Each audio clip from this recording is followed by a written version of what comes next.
Coffee. Many of us students practically live off the stuff. And this shouldn't be too surprising when you consider it's the #1 intake method for caffeine, the world's most popular psychoactive drug. Now, caffeine, simply put, tricks your brain into thinking you're not tired. What a convenient tool this is for students who are trying to balance labs, midterms, quizzes, volunteer work, and an active lifestyle. When you consider the generally satisfying taste of freshly brewed coffee, and the fact that you can enjoy the taste and caffeine surge for less than $2, it should come as no surprise that we drink a lot of coffee. In fact, for Canadians over the age of 16, coffee is the most popular beverage being consumed outside the home, even more popular than bottled or tap water. And this is not exactly a problem. The real problem is the cups that coffee is served to us in. Every time we buy coffee, it comes in a cup that's mostly paper but lined with plastic in a process called polycoating. Recycling these cups is possible but very expensive, and so most municipalities do not accept the cups as recycling at all.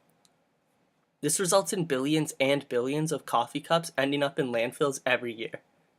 In Canada, our total coffee cup waste is equivalent to over 1 million trees every year ending up in landfills. To face this problem, municipalities began to pressure coffee giants like Tim Hortons and Starbucks to provide 100% recyclable cups. This would be more expensive than the current poly-coated cups, and so coffee companies provided an alternative solution: in-store recycling programs. CBC's investigative team, Marketplace, was curious as to where these cups were actually being sent for recycling.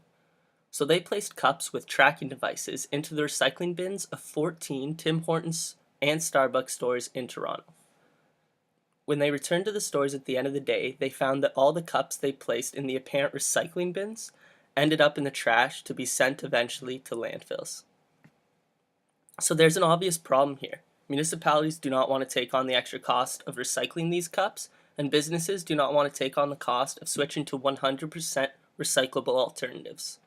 So where does this all leave the common student? As we move towards a sustainable future, cultural changes must occur. Although oftentimes the government can push its public towards a change, this does not seem to be an option here. And so the change must come from the conscious choices of a population's citizens. At the end of the day, the solution to this problem is simple. Just stop using the store-supplied coffee cups. And of course this doesn't mean stop drinking coffee. It just means carrying a thermos or mug with you when you do require the benefits of caffeine. Not only will this help eliminate the unnecessary waste of poly-coated coffee cups, but it will also save you some money, as many coffee shops are now beginning to entice the use of non-disposable cups via a small discount. Money runs the world we live in, and so coffee shops or recycling companies are not likely to change their stance on this issue anytime soon. We, as the environmentally conscious students that we are, must begin to make the decisions required to decrease this unnecessary waste. Before I conclude this video, I want to thank you for watching and remind you, before your next caffeine fixing, just be aware of the problem that you may be contributing to.